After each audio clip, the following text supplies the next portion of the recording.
Hi everyone, this is audap. Let's check out Road Rash 3 Tour de Force, running on the Mega Drive, or the Genesis if you're in North America. Okay, so this is Road Rash number 3, and for folks that had been playing Road Rash on the original Genesis, Road Rash 1 and 2. Road Rash 3 marks a pretty big departure for that series, in that the handling of the bikes completely changed, going from Road Rash 2 to Road Rash 3. So Road Rash 3 plays closer to the true 3D, well, not true 3D, the 3D games. So the version that people would be familiar with would be the 3DO version, or the Saturn, or the PlayStation 1 version. So this one plays closer to those in the bike handling, which, I think initially upset folks that were used to the way the handling was done in Road Rash 1 and 2. So for folks who never played Road Rash 1 and 2, just imagine a racing game where the bikes are all on thick sheets of ice, and all of the controls feel like they're about a second late. And that's Road Rash 1 and 2. There are things that you can kind of get used to that gameplay, and if you do, great. But in my opinion, that gameplay was terrible. No bikes out there in the world handled like the bikes in Road Rash 1 and 2. I think what was great about that early generation of 3D on the Genesis was, this really gave you a good sense of speed.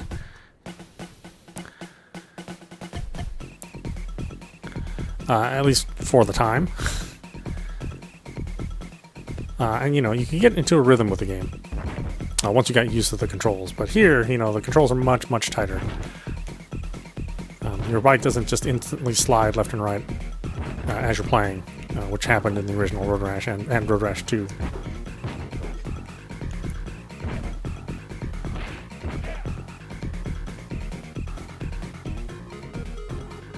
Now you can tell that obviously the frame rates are not what we would consider smooth nowadays.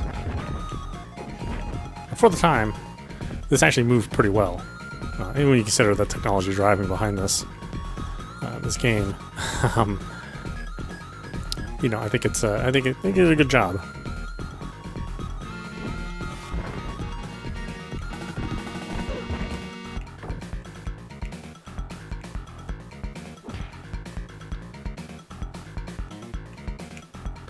Yeah, but see, light taps of the D-pad in the original Road Rash and Road Rash 2, to a slightly lesser extent, would result in these bikes careening left and right. So you'd have to have like the most gentle taps in the world in order to move your rider just a tiny fraction of the road. Otherwise, if you did it more than just the smallest fraction of a movement, the bike would just go a quarter of the ways across the screen. And if you look at the size of this of these tracks, I mean that it took some getting used to play it that way. A lot of people like it. I'm just not one of those people. I much prefer this version if I'm going to play a cartridge version of Road Rash. Obviously I'd rather play the CD versions, on the 3DO or on the Saturn or the PlayStation 1. But if you didn't have that, maybe you only have this and a Sega CD, because I think there's also a Sega CD version of this, but that looks and plays the same. And I think this was a pretty good substitute.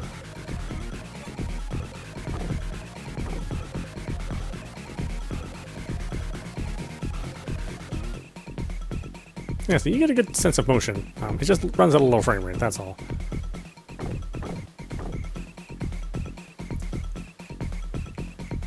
But this is the 16-bit era. I mean, games where you were, looking behind the bike, racing games that you were behind the bike, really weren't all that that were smooth. Just, I mean, it just wasn't a common thing.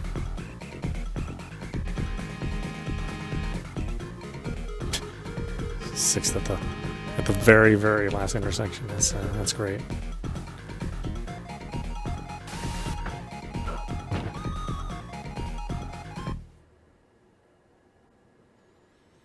Lesson number 1: incoming traffic does not use the same lane in each country.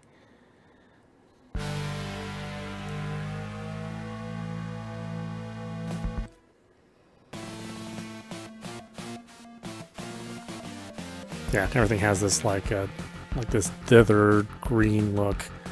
Again, much like the previous 2 games. Obviously, you couldn't really have that much variety in this on the Mega Drive. I mean, you only had so much room for sprites and sprite work. They could only be a certain size, maximum size.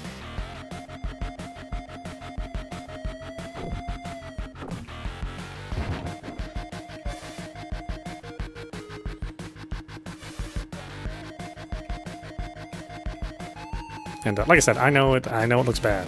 I know it does. It was what we had at the time. And you know, there were other games that did look smoother on the Mega Drive. But I think just the fact that you could have weapons and you could fight with your opponents just made the gameplay more exciting. You know, more than just a racing game. Even though at the heart of this game, you know, is a racing game. You know, a rally-style racing game.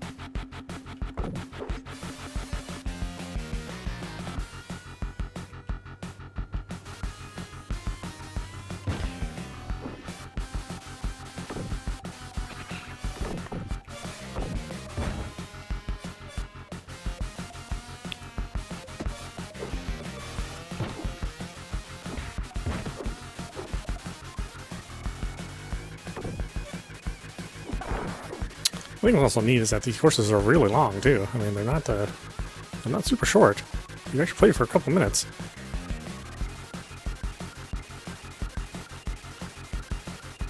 And, you know, I mean, it helps that that you know, so much of the scenery is recycled. You know? I mean, there obviously is not a ton of variety that's going on as you're racing through.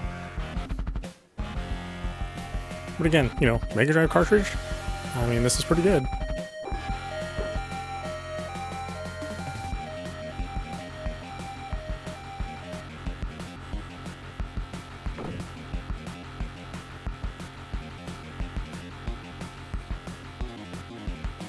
It's kind of a shame EA never invested in an engine that used the super scaler from the Sega CD. You know, unfortunately, the Sega CD version looks exactly like this. Man, I don't think the code changed that much. It just had licensed music, which wasn't available obviously in the cartridge, obviously.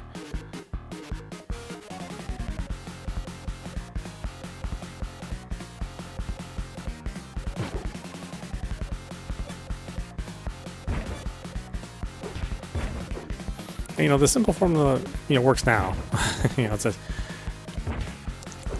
you can get the feel of the bikes right and you know, provide enough weapon variety, you know, have a good amount of tracks available. I mean, this is a formula which I think people would still have fun with now.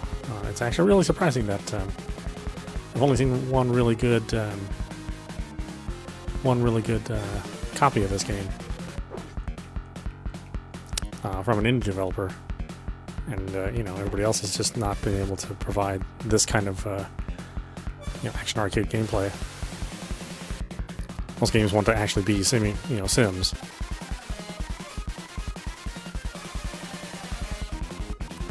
And, you know, you don't have to deal with the ratings or the stigma of, you know, such a violent sport.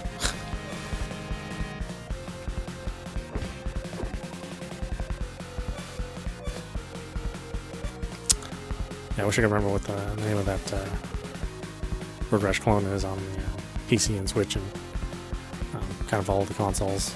It uses procedurally generated maps, which are okay. Of course, I'd like to have things that are handcrafted, but for what it's worth, that was good. That was a good knockoff of Road Rash. I'm sure the name will come to me at some point in time. Just not when I'm streaming. It'll be like in the middle of the night, right before I go to sleep after going to the bathroom. I'm sure that's when I don't remember.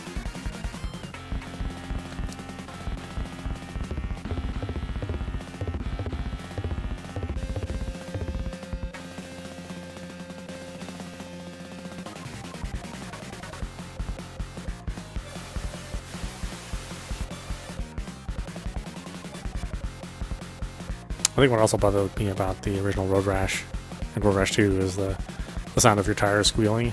I mean, it is like a brain grater. It's such an awful sound, and you'd hear it a lot in those original 2 games because the handling was so slippery, or as I like to call it, crappy handling. Again, I know there are fans out there that love the original games and the way they handle, but I think they're nuts. That's some crazy talk, in my opinion.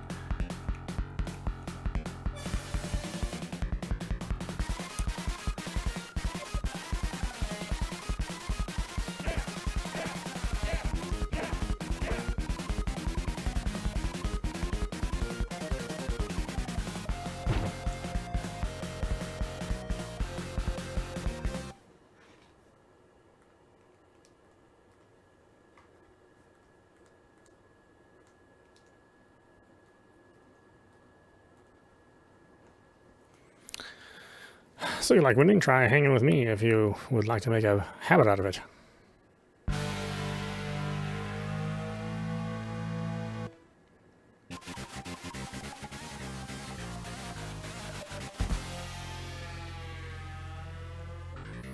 And again, I think they did the best that they could with the technology they are dealing with, and the cartridge size limits. So. It plays pretty well, which is really what matters at the end of the day, is how well it plays. You do eventually just get used to the frame rate, and you can kind of go with it since they feature all these undulating hills. They kind of give it a little bit more variety. I mean, if these are all, flat tracks, I don't imagine Road Rash would have lasted beyond the first game, because how utterly devoid of detail this game is. The whole series in general, until they were able to come to systems that could generate real 3D imagery.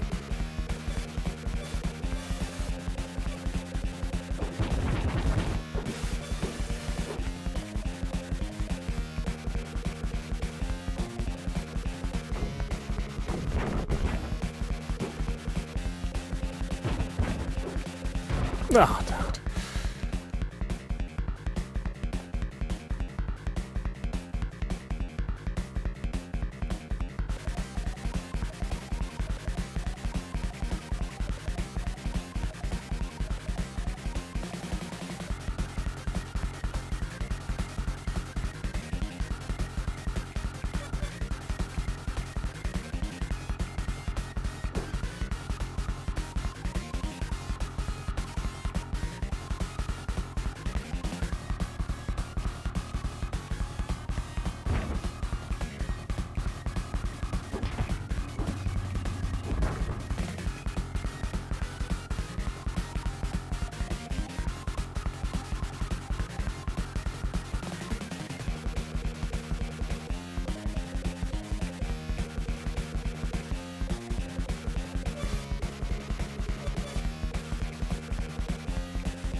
But for for a modern audience, of course, if you can find the like the PC version of Road Rash from that 3DO era, That's probably where you're going to have the most fun.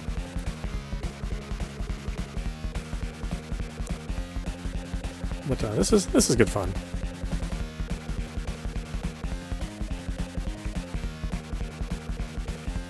Even if it's a bit rough.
I remember my bike actually handles better.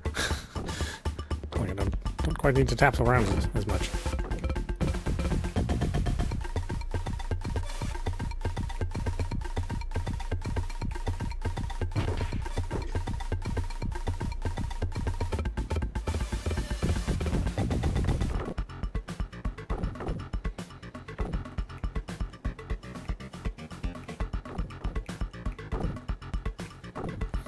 Oh, God, the Genesis D-pad is such crap. It really is. It's not the worst D-pad ever. I mean, I think that goes to the Amiga CV32. But it's not great.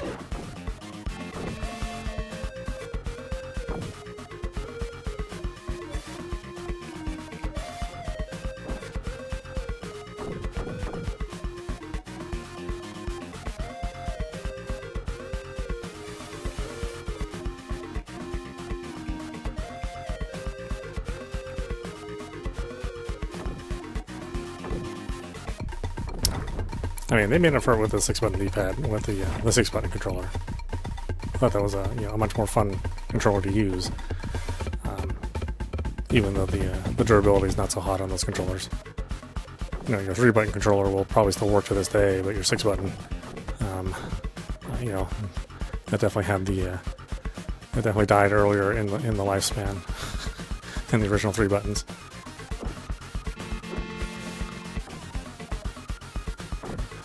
Even though that floating D-pad felt really nice.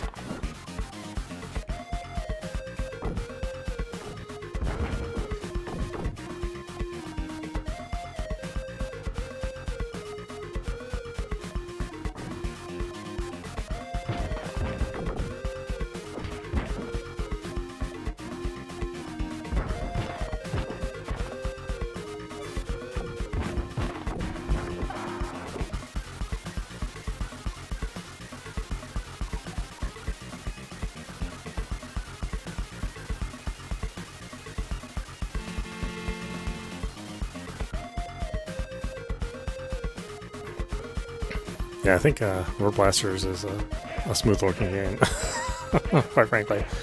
Although that's mainly flat. Again, that's mainly flat areas, and you know, a race there lasts like a minute and a half. Whereas here, you know, you're racing for 3 or 4 minutes at a time, which doesn't sound like a lot, but you know, in the heat of playing, it's quite a long race.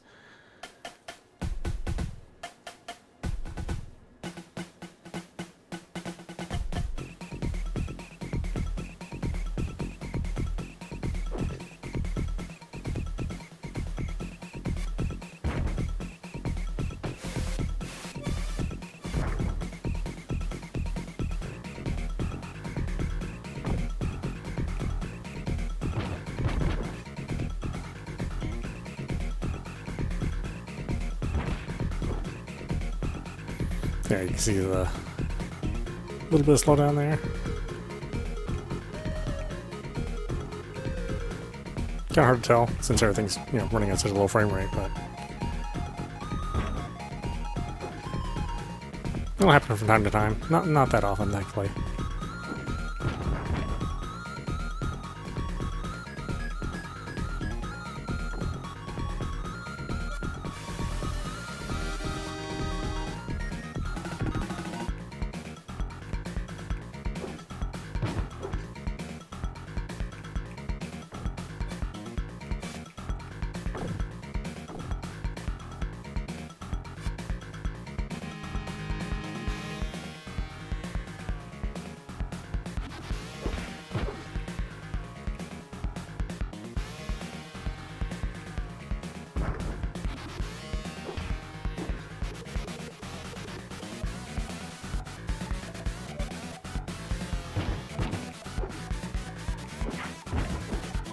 Oh, they are on you in this game.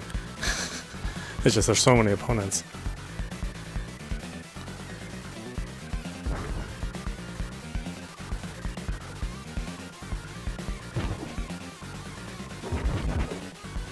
Well, it keeps it exciting that way.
Winning is the highest honor. It just hurts more when you fail.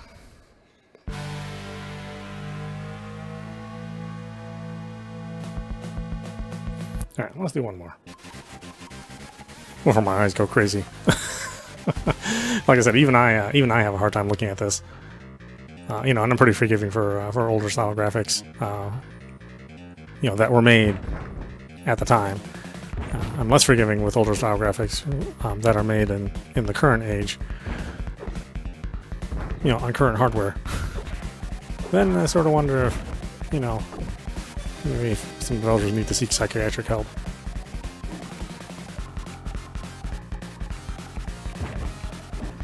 But sure, old games on old systems, yeah, not going to run the best or look the best necessarily, especially on a modern TV.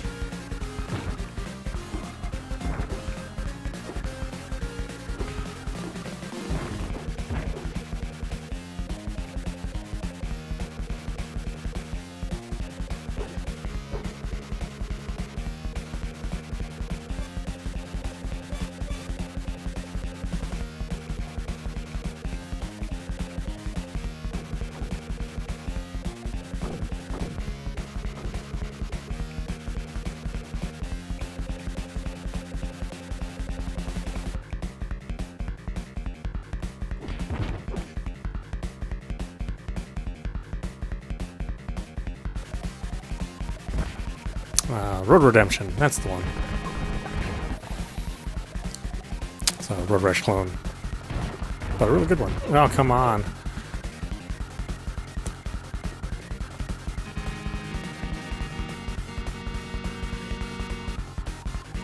And I certainly suggest that folks check that game out. It's been around for a while, so I imagine you can get it on deep discount.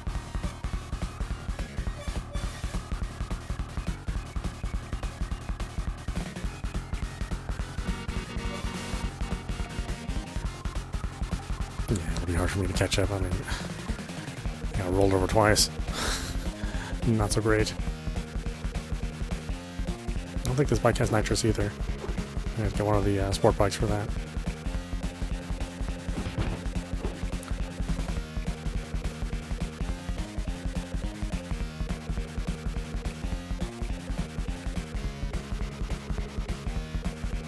I know you're thinking nitrous on this frame rate. Yeah, I mean it's certainly difficult to control.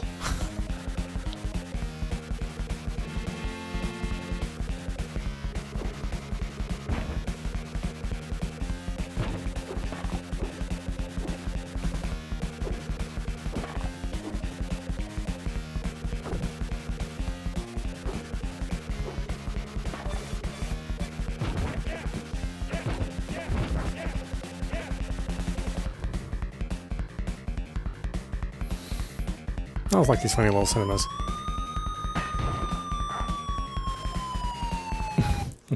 Bring out a little sense of humor and all the violence of the game.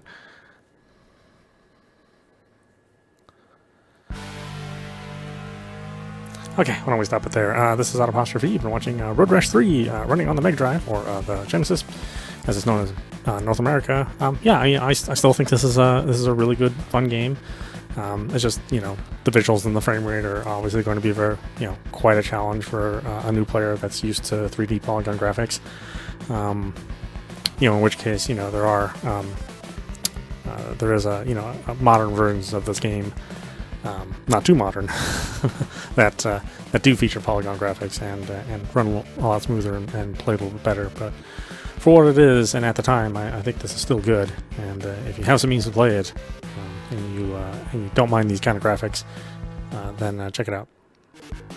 Anyway, I hope you enjoyed watching. I will see you at the next stream.